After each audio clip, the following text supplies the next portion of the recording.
Hi, everyone. Welcome back to our Creative Tech webinar series, better say Polish Creative Tech webinar series, where we are continuing to blend creativity, technology, and venture capital of the most interesting VCs and startups of Poland. I'm Denis Pelkowicz, co-founder and general partner at Fuel Arts. My co-host for this Polish series is Agnieszka Cichocka, our representative at Fuel Arts in the European Union, and also founder of Dream and Vision, expert in creative tech development and startup growth in Poland and Central Europe. Hi, Agni. Hi, everyone. Hi, nice to see you. And again, great. Again, So, yes. sorry. Please proceed. Yes, Please I proceed. just wanted to welcome everyone. Thanks, Dennis, for this invitation to host the webinars together with you. And we are here to continue our series as we're about to launch the Poland Creative Tech Startups report very soon at the beginning of May. So you can see the cover of the report. And it is possible thanks to Polish Creative Industries Development Center, who Fuel Arts is doing the report with. And the report is co-financed by the Ministry of Culture and National Heritage of Poland. And here we're going to publish a lot of data around Polish creative tech startups, also the investments. In the report, you will also find great interviews with experts in various areas of creative tech and also the investors investing in this field in Poland. The document will be a 100-page document, so it will offer a detailed exploration of our vibrant creative tech ecosystem. I have nearly nothing to add, Agni. You've described our common work, in the best way. I should only add or repeat that this report is co-financed by the Ministry of Culture and National Heritage of Poland, which does care about creative tech, which is awesome.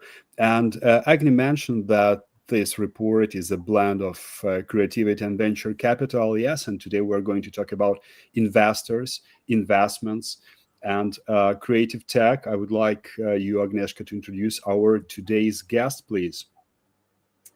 Yes, so today we're hosting Kuba Dudek, who is the managing partner at SpeedUp Venture Capital Group, a leading voice in shaping Poland's tech and creative startup landscape. And Kuba, together with SpeedUp, have made some investments in creative tech. So I hope Kuba will also tell us about it later on, and we can ask about the details. And Kuba offers a great perspective and on what it takes to transform local talent into international success stories.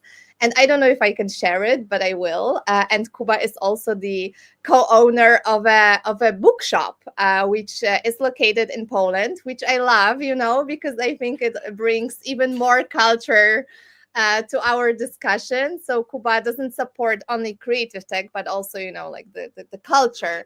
That's why so many investments by SpeedUp into literature tech. Okay, now I understand it.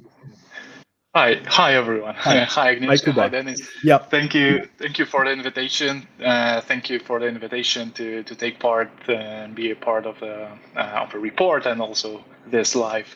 Dennis. And just getting to your comment. We'll have to possibly look at the chronology and all that. If we are counting, if it's a cause of how much investments in the sphere, in the space we have, but it might be connected.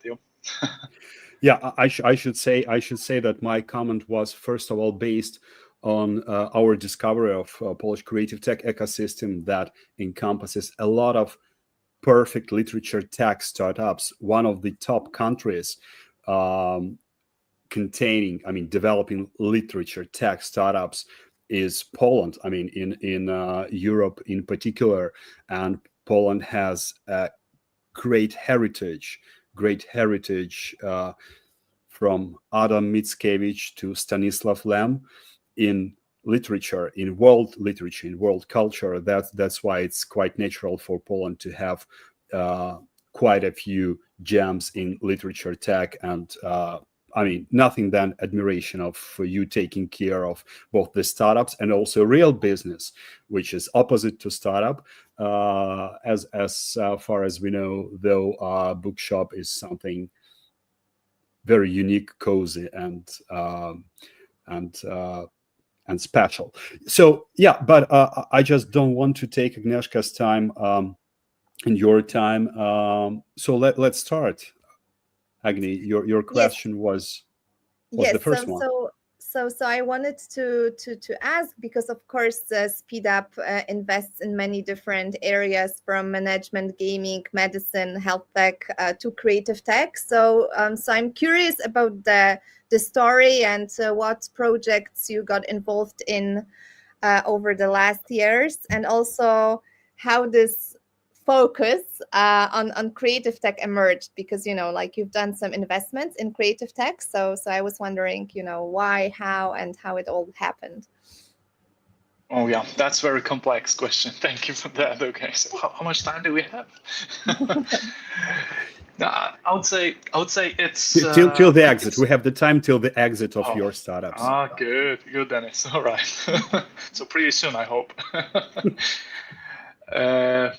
Nonetheless, it's all connected, I suppose, to the strategy of the funds, because all those investments that we are that you mentioned, that we counted together, they've been basically done throughout the different funds. And so the first funds of the SpeedUp group was more generalistic, therefore all the partners were more open to choose from the deal flow, to where to support, which founders to support, and what markets are actually interesting at the time. And then throughout also development of the SpeedUp group and composition of the new venture funds, we started to become more and more focused on the certain areas. That also comes naturally, because when you invest in something, then you also learn the market, you gain more experiences. The founders that we invested with, or the co-investors that we engaged in common ventures, they also come and support next one. So like developed, I would say, naturally, and it developed naturally. I suppose also the whole market was booming. Yeah? So, for example, portion of our investment that we can count as those that are part of a culture tech are in the gaming sphere. Yeah? So Poland is very strong in gaming. We have never been like very active in investing in the game developers itself, but all structure around them is actually more interesting. More interesting. So, for example, we invested in a company called Really Code, which helps also actually encourage gamers also to engage in creating the game, I would say, game itself, because it's used very often to mod games. I don't know if you're aware. So the players can mod, so basically change some structures of the game, or sometimes even the story. So that's I suppose that's might be super interesting, because that's actually like a portion of a new canvas if we are talking about painters. Yeah? So the technology allows people, even without the background of game development themselves, start to working on the creation of the portion of the game. And some other companies that we have invested were tied strongly to the podcast sphere. Since the podcasts were also booming at the time, uh, we're making our bets on how it will end up. If it's going to be like YouTube one day, so is it going to be one platform that gathers most of the content or not, and how the creators of the podcast are gonna to monetize their work. And so that was also interesting bets to make. And unfortunately, for example, we invested in the fintech, very strong team that I can confirm, also based on what they are doing right now. But the case was try to help creators, help creators monetize their content in a better way. Try to connect them with the right marketing agencies or even brands that could support their channels or even particular portion of the episodes over there. But since the technology was there, but at the end of the day, they didn't make it. And so podcasts are a thing, that we can confirm. But not all of our startups are working actually. So that's a portion, at least portion of my experience, my experience over there. Yeah, sorry. No, that's truly amazing. Children are great. So startups are also children in relation to the fund who trust them, who gives them trust and support, and also invest into them. Kuba, we've studied the portfolio of SpeedUp Venture Capital Group from both public sources, something we try to find out in social media. So from public sources, you've invested into 11 creative tech startups out of 54 direct investments, which amounts to 20.4% of your portfolio, and of different funds. But in general, that makes SpeedUp as a brand the leading creative VC tech among Polish domestic venture capital firms. So from your experience, what are the biggest challenges creative tech startups face when seeking investment, and how can founders better prepare for that road trip? Yeah, probably my answer might disappoint you and the viewers. But it's actually not very different to any other founders, because in the end of the day, what counts is not the label of if it's a fintech or if it's a culture tech startup. Right? For some funds, I know it does. And to be honest, I don't believe that's truly what we should do. We as investors, what really counts is especially investing in the pre-seed and seed stages. This is what we do right now. Yeah? So the most important portion is not the idea, sometimes not even the market or the product itself, but the founders and their ability to pivot sometimes, actually very, very, very often. And their ability to, or I would say in general, they endpoints and their goals and their ambitions, where they are gonna go with the initial idea or the initial problem that they found. And so, if the founders that are in the culture tech can perceive the investors that they are the right people in the market to make business out of the problem that they found, I think there won't be any obstacles. Yeah?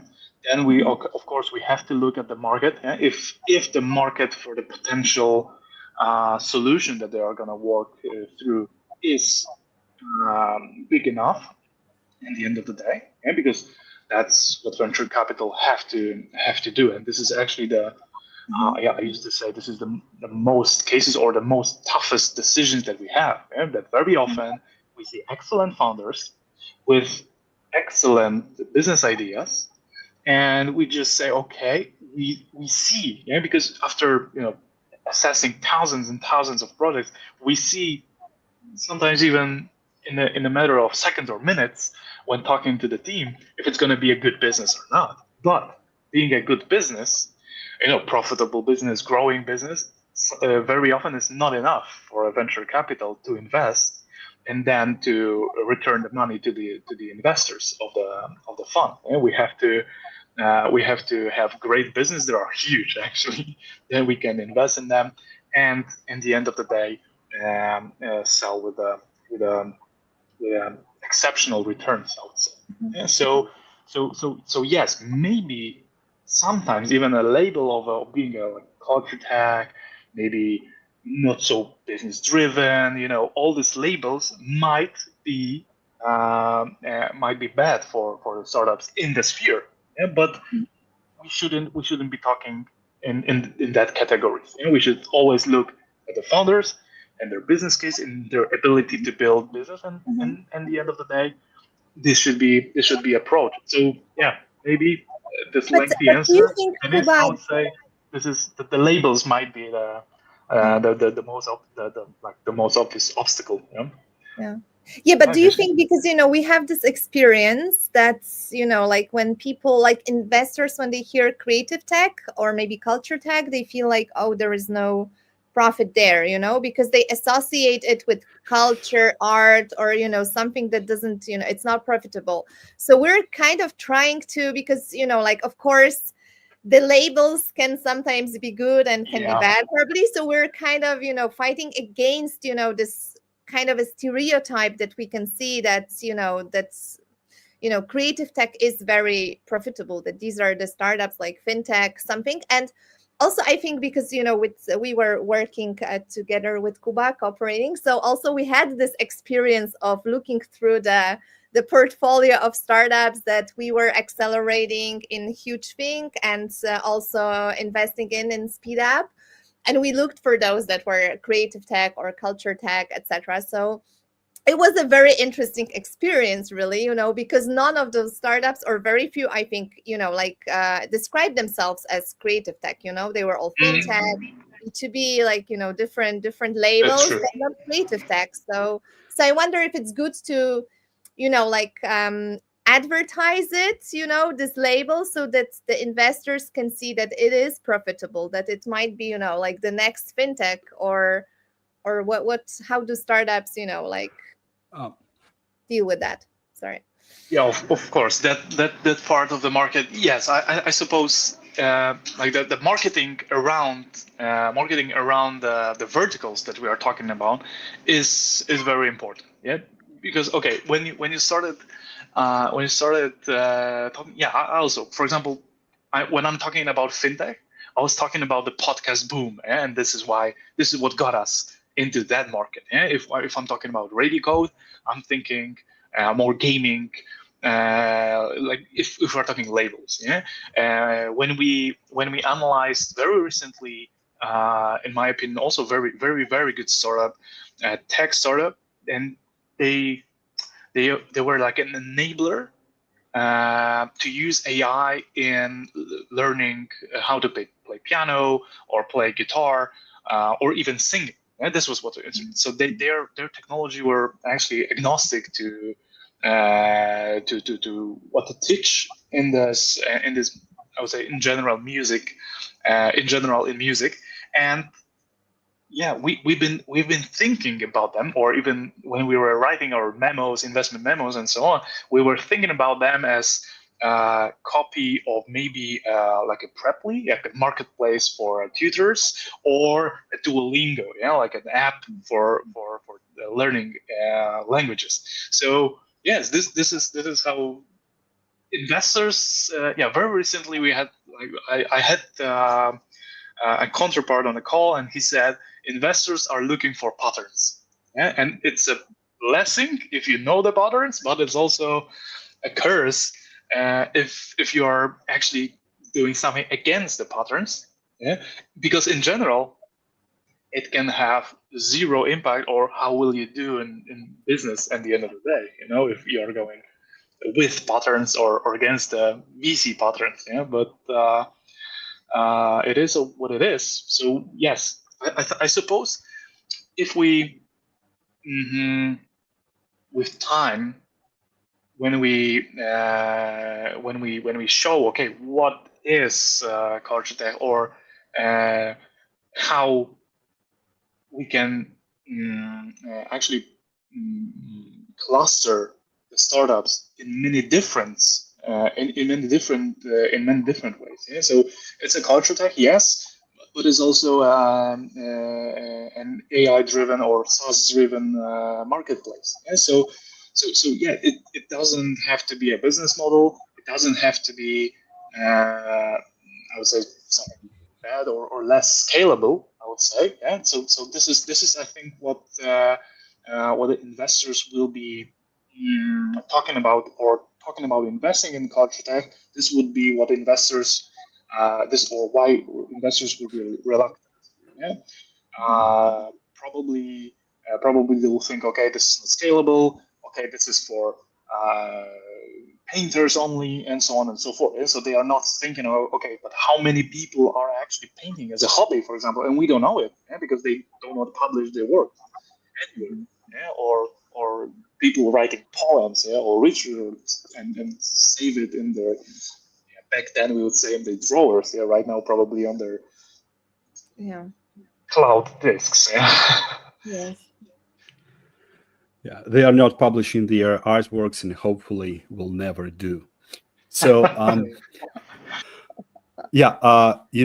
thank you, Kuba, for your honest reply. You haven't disappointed neither of us at all, because we also understand that, well, it all comes from the background, and the background is a lot of creative tech entrepreneurs. They confuse startups with projects with real businesses. So when it comes to find an investor, to approach an investor, sometimes their so-called startup investment decks are just sponsorship proposal,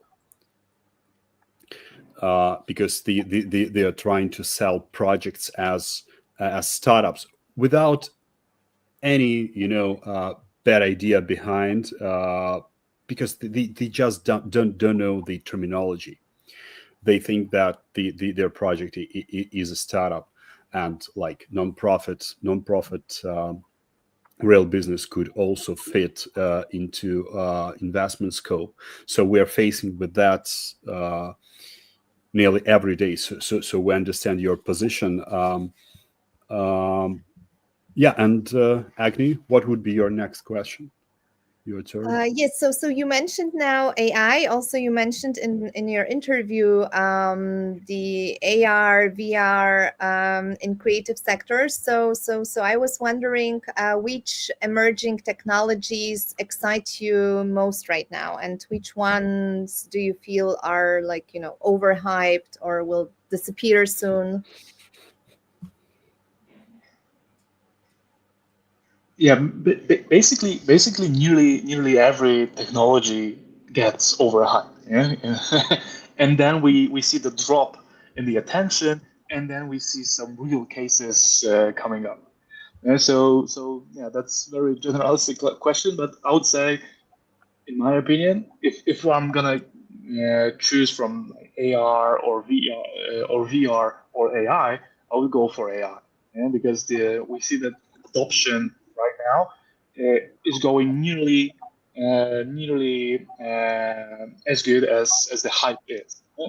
Probably maybe you ourselves, we've seen that hype coming earlier, but when I'm seeing kids using even ChatGPT, to try to help them in the homework, or when I'm seeing my parents using that, I'm really surprised, because it didn't happen with many different technologies that that I've seen throughout this time being in the venture capital market. And so I would say this is the most impressive or most interesting how we will do in general also as a humanity, because to the contrary, I would say there is also this meme, I would say, but it's very true. It's funny, but it's true.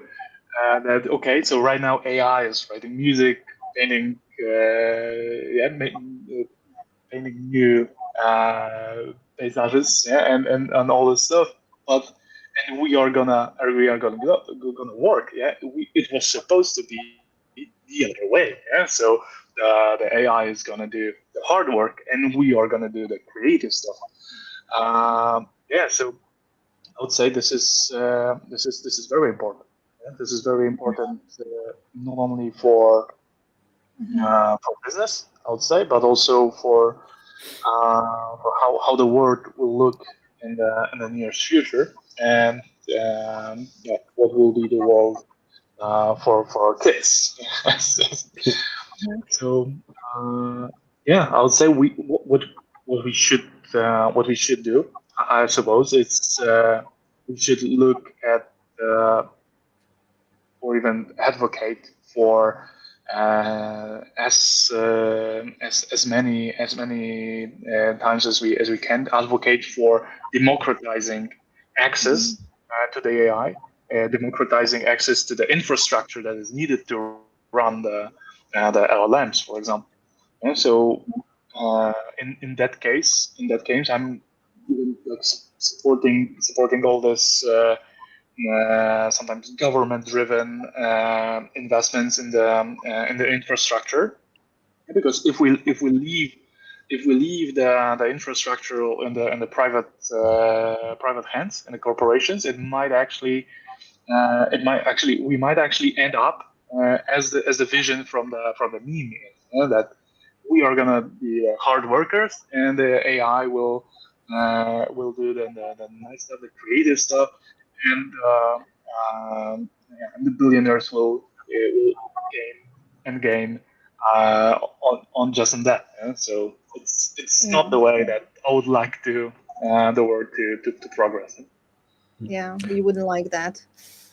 Kuba, thank you. I've been listening to your reply very attentively, and that aligns with my next question, because you said that both you, your parents, and your children are using the products of OpenAI, ChatGPT. So let's imagine a situation where a very young startup called ChatGPT 10 years ago comes to Bill Gates saying, hey, we're creating an AI chatbot, and so we're seeking for investment. Will you invest in us? And Bill Gates asks them, so who's your audience? They say, our audience is Kuba, his parents, his children, then later on maybe his grandparents, and then his grandchildren. Bill Gates would say, no, I will not give you an investment. You should have only one audience. And they also your audience is who. Yes, and you should also have your competitors, who are the other chatbots. And so that drives us to another question, because ChatGPT is a unique startup, but most of the investors are limited with their own matrix of decision making, which is based on statistics, which says that an average startup should have these or that metrics of the MVP, some metrics of the audience growth, some metrics on customer discovery, customer development, only one business idea, not, maybe scale, but in the future, but the MVP should have one user journey, and so on. So in that case, what are your, of the SpeedUp Ventures, what are your metrics? In other words, when evaluating creative tech startups, what metrics and team qualities matter most to you at that early stage? Of course, you've started replying a few questions ago to this. I mean, replying, but contributing to this, talking about the personality of the founder and focusing on the business idea. The market fit for the business idea. But what else? Like summarizing that. All right. What are demands towards young ChatGPT, and how not to miss them, even if they have three audiences? Okay. First of all, Dennis, if they were able, to point them and name also the whys, it's good. It's good already, because usually when we see the founders that are like super hyper optimistic about the products, they say everyone, and there is no why behind it, everyone, Okay. and there's no why behind it. This is why it's very difficult to believe in such, So if they were like that, I would say scrupulous and have certain analysis and why it's gonna happen, it's good. Then it's good. That's fine. So basically, it's and we are talking to the team. So right now, maybe a little bit more background, because right now we are also focused on the things on where we want to invest. It's pretty broad in a sense, but we call it as we want to invest in people and planet technologies. So all the technologies that matter, basically. So within people, we invest in digital health. We also invest in future of work, where, for example, a lot of AI solutions falls under. And we also, if we take planet, we also invest in climate tech and clean tech, and we are investing in the seed, pre-seed stages. So yes, we most often we are talking to the founders with some MVP or none MVP. Yeah. So yes, our decision making processes are based on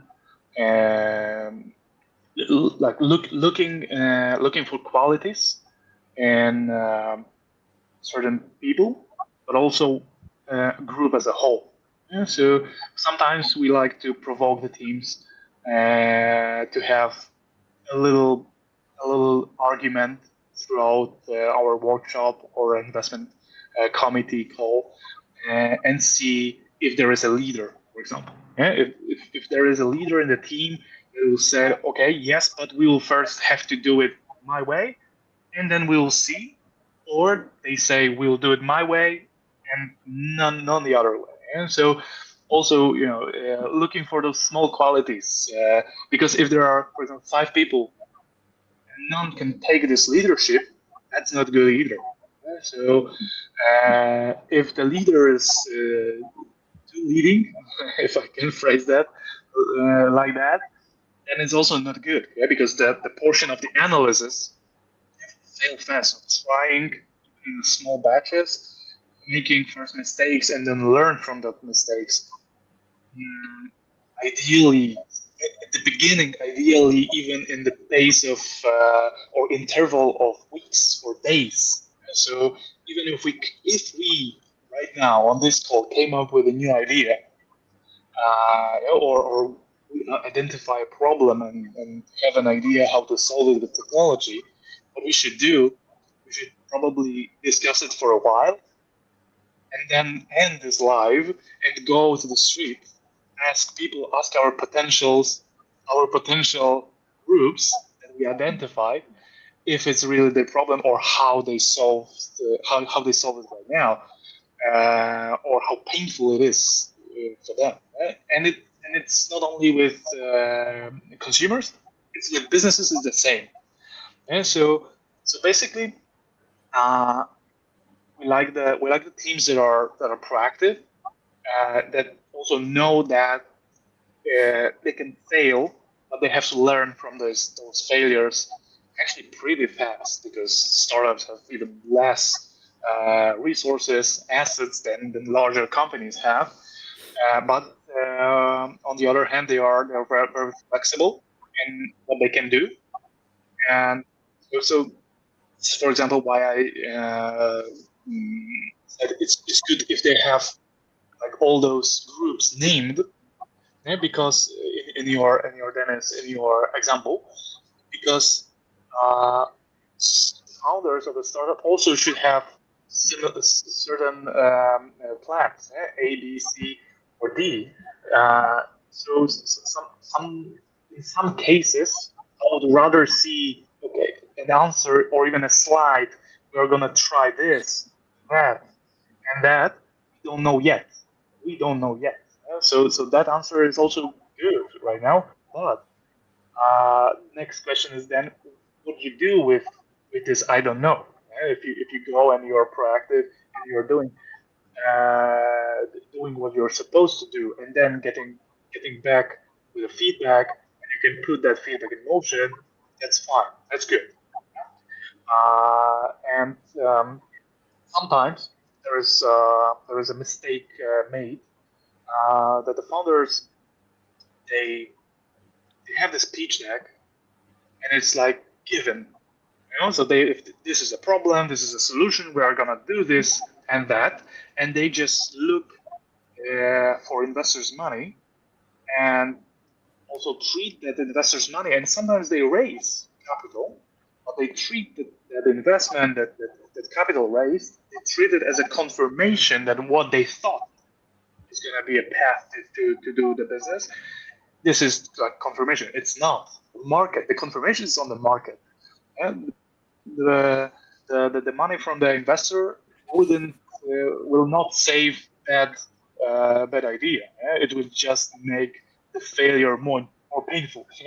So that's like maybe a couple of things that I can add to the discussion from what we're looking at when talking to founders.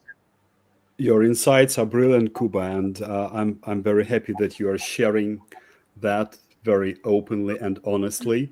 It's really a treasury what our audience is hearing from you.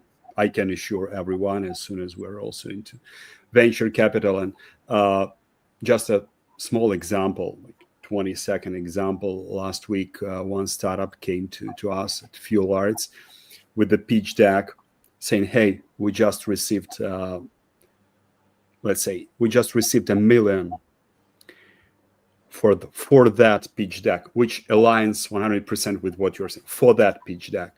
I said, so what?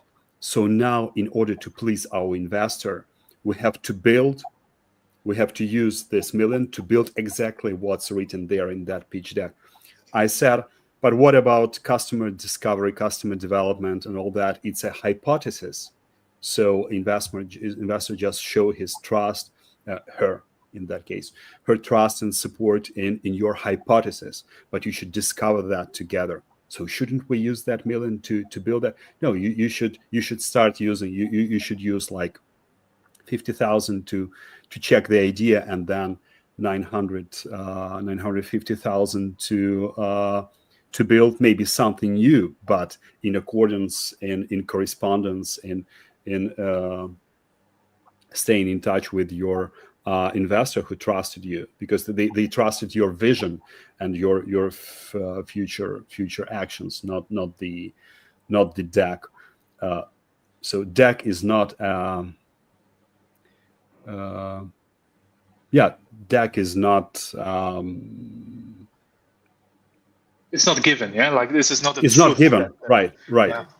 That's why, for example, a very useful tool is a lean canvas, that you can have it. You can even do not write down your ideas there, but post it on that, so then you can easily change it. This is trash, this is good, okay, and go and another cycle.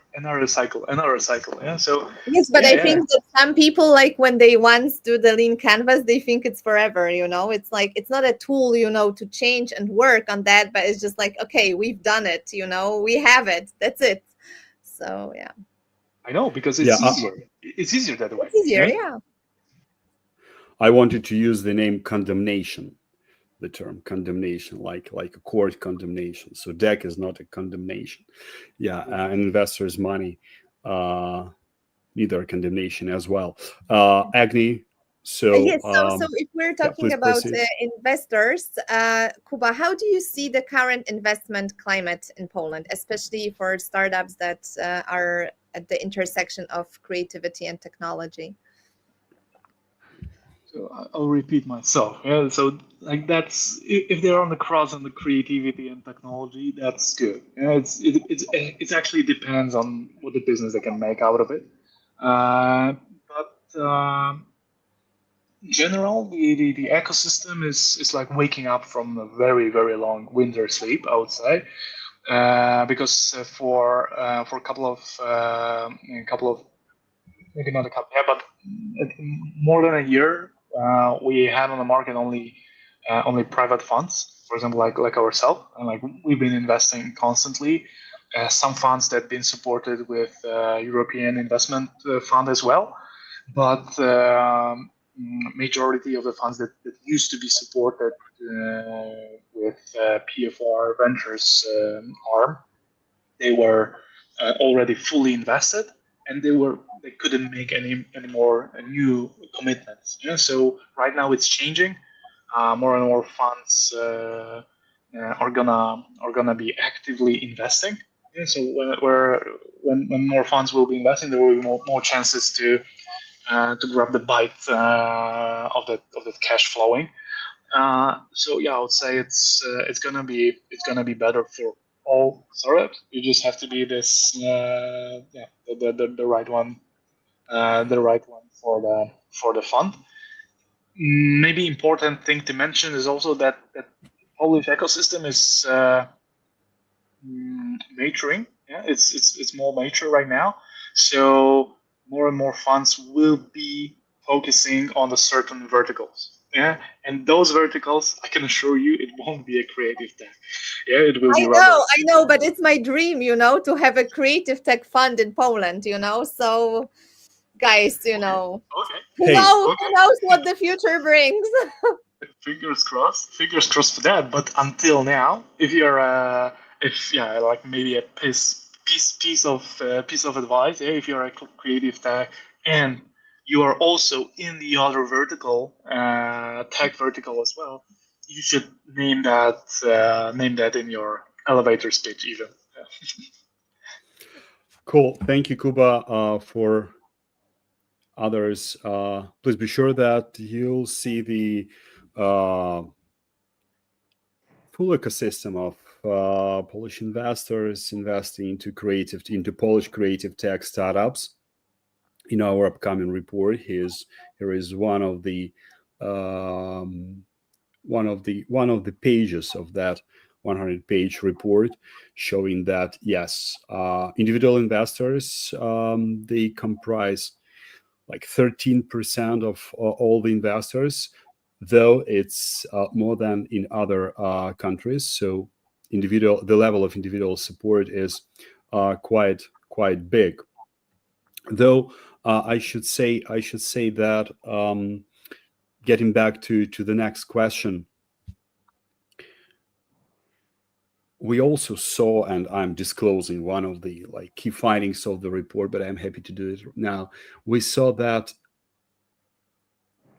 a lot of much more individual investors, Polish immigrants, starting investing in Poland incorporated creative tech startups once they leave the country.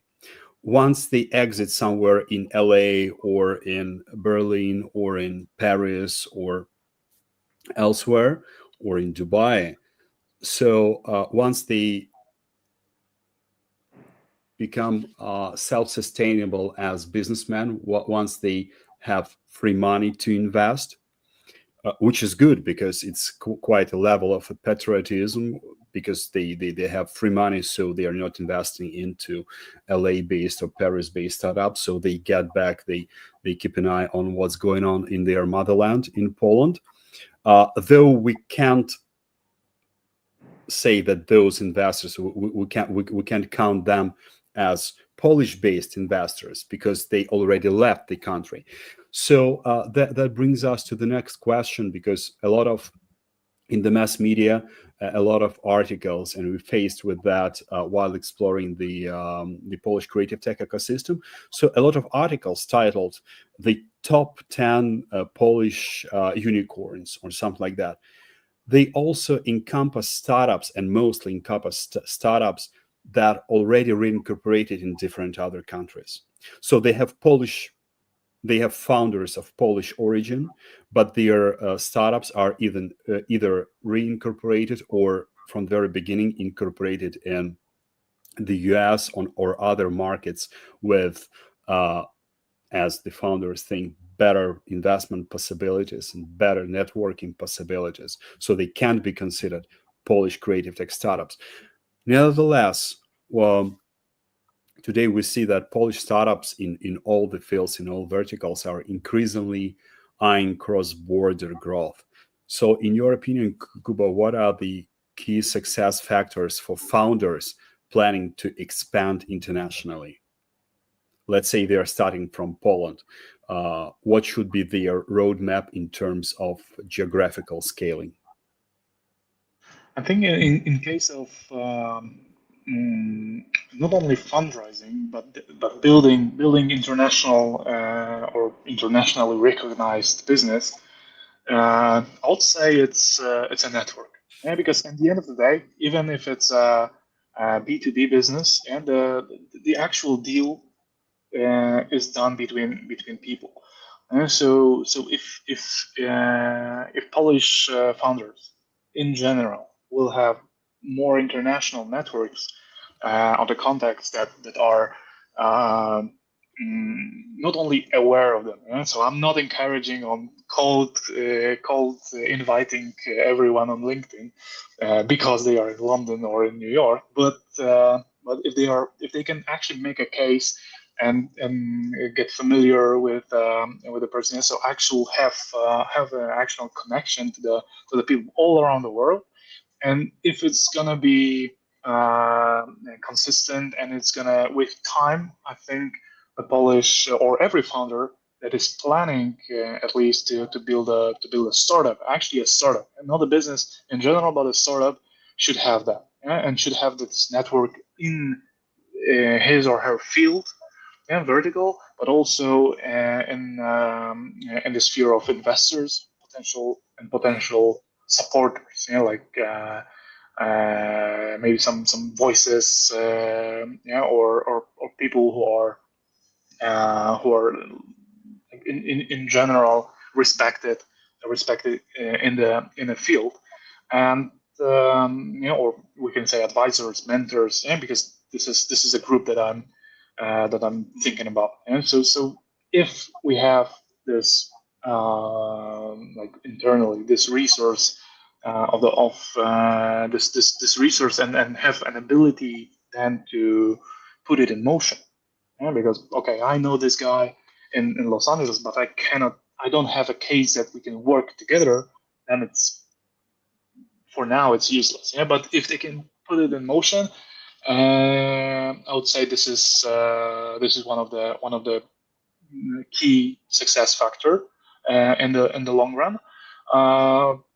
This is also someone actually told me. I think this is Agnieszka, our mutual friend from VC Lab, and they said that one of they have run this program for emerging managers, venture capital managers, and they said one of the key factor for the people to get into the program or not was how many connections do they have on LinkedIn.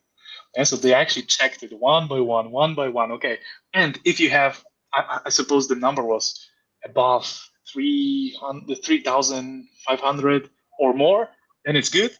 If not, okay, they just assumed that if you have a lower amount of a network connections on the LinkedIn, that you probably do not have potential to have as many potential LPs, potential investors there for your fund. And it's the same. It's similar. Unfortunately, it's similar for business. That if you're gonna go and have a multinational, like global success, it cannot be done overnight. It cannot be done alone, just with your team.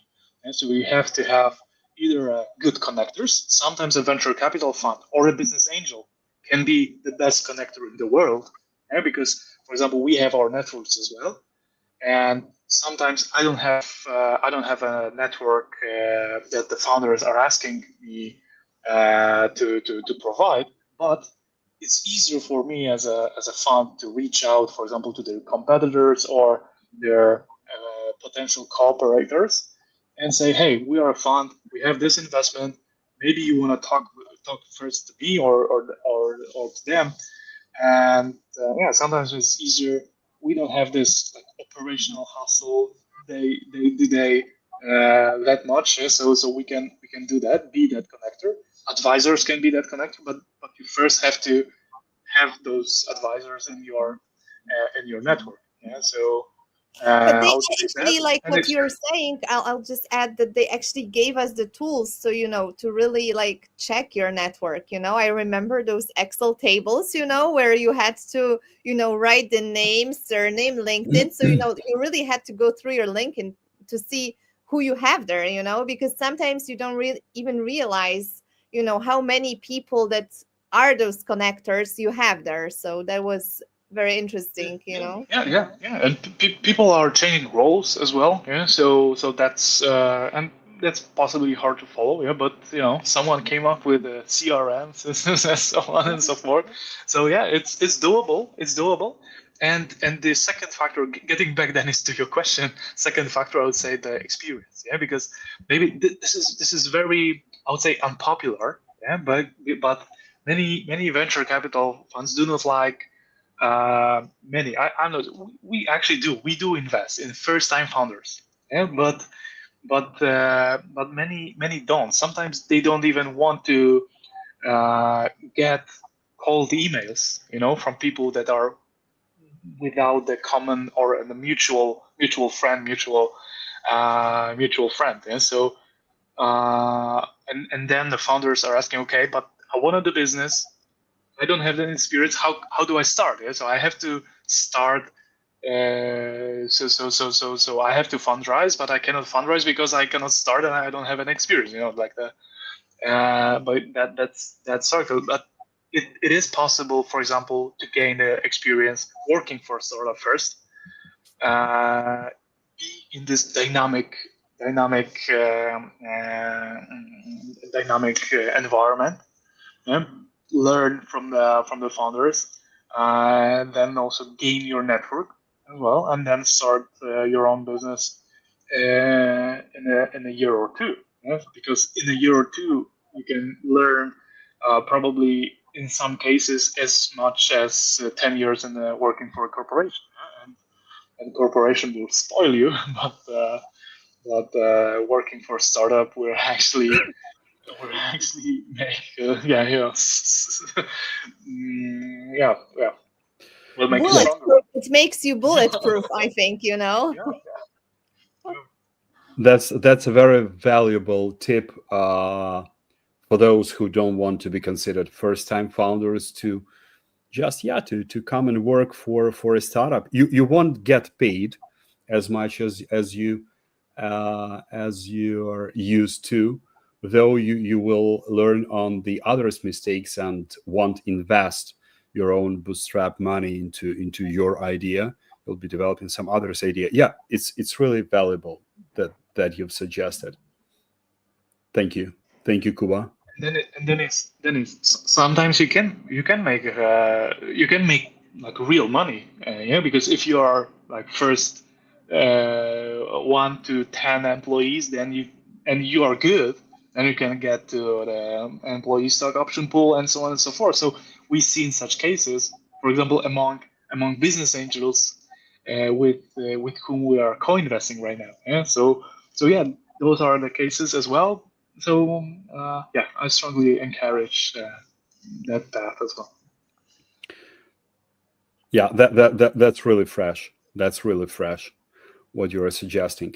We have, according to our timeline, with respect to you and your time, we have 5 minutes and 2 questions left, and 1 additional question from me.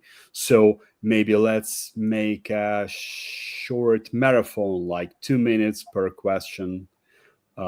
Agni, could you please start? Yes. So my question was, because in Poland we don't have any, like institution that's concentrating only on creative tech, but there are a lot of creative industries institutions or culture institutions, and I was wondering if you feel that they do enough to support innovation within creative industries, and if there is any space for improvement. Okay, I'll keep it short. Yeah, there's always space for improvement. Yeah, that's 100% true. Always. And if we are doing enough, I would say, I don't know. I don't. Probably not. Probably not. Yeah. And but it's but it's true not only in the like culture tech sphere. I would say maybe on nationwide, we could be more open, talking or encouraging people, to start their own businesses rather than working for corporations. If sometimes I'm on the university or polytechnic in Poznan doing guest lectures, and basically even people on the first or second year, they are already working for a larger corporation, especially on engineering studies, and they are working for really big corporations, and for them it's like, oh, I'm right now I'm making money, making money. I've been learning in high school. Right now I'm making money. It's so cool, but that's actually also pulling those people out of the entrepreneurial world, because this is the time also when they could start and try and be and they are resourceful. I can tell that. Yeah, but yeah. Okay, so yeah, I would say we can do better, definitely. Mm-hmm. Thank you. So my term. Actually, we are asking the very end quite traditional question about the tips for founders. Though you've proposed a lot of tips for founders already, but maybe you have something to add, like a practical advice, especially to those who are concentrated, who are creating, who are developing creative tech products, and like before the first round or in between the first rounds. Okay, so early stage creative tech startups in Poland, portion of advice that you might have missed. I would say first, think about the business case, and think if you will be a customer of your solution as well, or who are the other customers. Not everyone and not no one. And think about the whys. Yeah, so always ask yourself, or even have someone to ask for you. Ask the whys. Yeah? And if you don't get to the 7 whys and you don't know the answers to all of them, you're not ready. And maybe second, very important, in the capital market, we have something like stop loss. Yeah, when we stop losing. Yeah, so every investor making an investment should have that number in mind, or sometimes even make it when making a trade already do it. And as a founder, you should also have that, right? Because you can. We talked about trying, constantly trying, failing, trying, changing, and so on and so forth. But in general, looking at your life, you also have to have something like a stop loss. And so, having in mind already, sometimes it's good even to write it down. How much money, how much effort, how much time am I gonna put in that project, in that business, or in that project to make it a business? Yeah, if it's like 1 year, 2 years, write it down, because we have a tendency as a humanity, as humans, we have tendency when we are working for a long time on a certain project, we have tendency to treat them as our children. That okay, this will be something, and then we can of course spend too much time, too much effort, and too much of our assets on trying, rather than sometimes dropping something, have some refreshment, and then maybe come up with another idea. So that would be my second answer. Great. Thank you so much. I said that I would have an additional question, just a short one, maybe yes or no. Have you, at SpeedUp Ventures, ever thought of becoming a venture studio? Because, for instance, we at Fuel Arts, we see and select so many ideas. We're facing with so many ideas, but as soon as we're researching the market constantly, we see what problems are still uncovered, are still unsolved, and the founders are not getting back to us with the decisions for that, with the solutions for that, for solving their problems. So we, like a year ago, we started acting as a venture studio, creating our own products, our own tech products, because we were sick and tired of that, like black parts, uncovered areas. What about you? What about SpeedUp? The short answer, no. So we haven't considered to becoming one, but we feel the pain. Yeah. So this is we try to answer those questions or fill the blanks with encouraging our previous founders to help newcomers in portfolio, because sometimes it's a mistake that they made. They can then teach. We also have in our fund like a pool of experts within some fields, or sometimes even our LPs are engaging themselves in the analysis process, or then afterwards as an advisors to our portfolio companies. So that also creates like this additional pool of highly experienced people that already made their money right now. Also like giving it back to the younger entrepreneurs. So we feel the pain. We just have a different approach how to kill it actually with a different resources. Yeah, thank you for being honest. Thank you for being transparent and for being optimistic. Thanks for today's treasure of VC tips, and thanks for supporting creative tech in Poland and hopefully worldwide. Thank you, Agnieszka. Thank you, Dennis. Thank you for having me. Thank you, and we'll see each other next week, hopefully with the final release of the report. We'll have next webinar, the presentation of the report. So hope, Kuba, you'll be the guest on the other part, on the other side of the audience of the screen. So we encourage everyone to be our guest during that online broadcast. More news to come. Thanks everyone. Have a great day. Bye. Thank you.